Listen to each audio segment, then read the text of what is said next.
Alexis est un jeune russe donc qui vit aux États-Unis, qui est un jeune étudiant en architecture. Ce jeune homme, un jour, va à une soirée, et cette soirée se passe très bien, jusqu'au moment où il croise d'un regard une jeune femme qui est là aussi. Et d'un seul coup, son inconscient disjoncte complètement.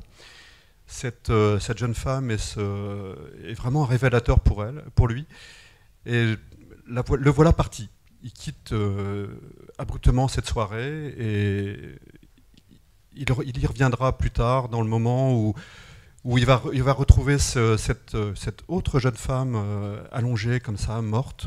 Donc cette absence comme ça, ce jeune homme d'un seul coup qui disjoncte, qui quitte complètement cette soirée, qui va se perdre dans Brooklyn, qui va retrouver ses amis dans un club, le Deadheads Club, qui est assez sympathique, dans lequel on a Alyosha, on a aussi un hacker.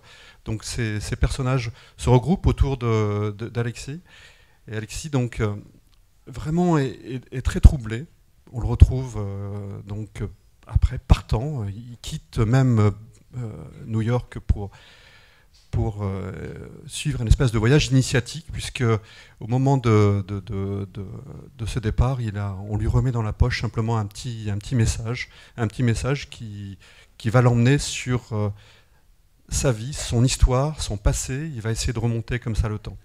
Alors moi j'ai beaucoup aimé ce roman parce que Alexis il est particulier, il va venir se perdre en Europe, revenir sur ses pas, revenir dans le Caucase, et surtout, il vient 12 jours en France, à Paris, hein, la veille de Noël, il est là enfermé chez une psychanalyste. Alors, je ne sais pas si c'est chez vous ou pas, je trouve que c'est... Mais 12 jours comme ça, à vivre comme ça, et à essayer de retrouver son histoire. Alors c'est certainement ce qui rythme le plus le livre, hein, ce roman est parcouru comme ça de psychanalyse. Ça passe à marche forcée, puisque la psychanalyse décide avec ce jeune homme de passer ces 12 jours, mais toujours on parle au présent, première règle du jeu, et secondo, au moins deux fois par jour, ils vont se rencontrer. Et donc Alexis va pouvoir remonter dans son passé, dans la recherche aussi de son père, dans la recherche de sa famille, et surtout, il va essayer de mettre un terme à des cauchemars, à des souvenirs, à des rêves qui le hantent tout le temps, et qui reviennent, qui sont surtout ce cauchemar de feu, hein, l'envers du feu, donc ce feu qui est récurrent toutes les nuits, et ce feu qui vient l'habiter. Il va essayer d'avoir des passages comme ça, il y aura des moments forts aussi sur le cargo, à Rotterdam.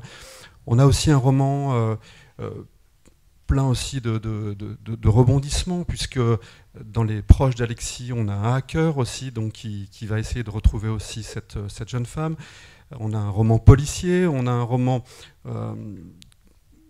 qui nous emmène vraiment sur des voies, on est aussi quelquefois complètement manipulé. Moi, c'est vraiment un roman qui m'a investi.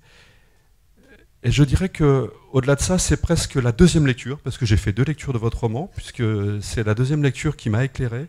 Et j'ai beaucoup aimé, et en relisant ce roman et en reprenant la première partie, je trouve la plus riche du roman, ça m'a ouvert toutes les portes et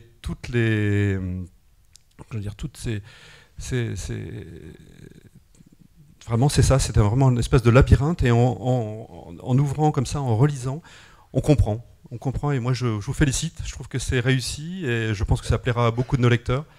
J'encouragerai et je pousserai votre roman en tout cas.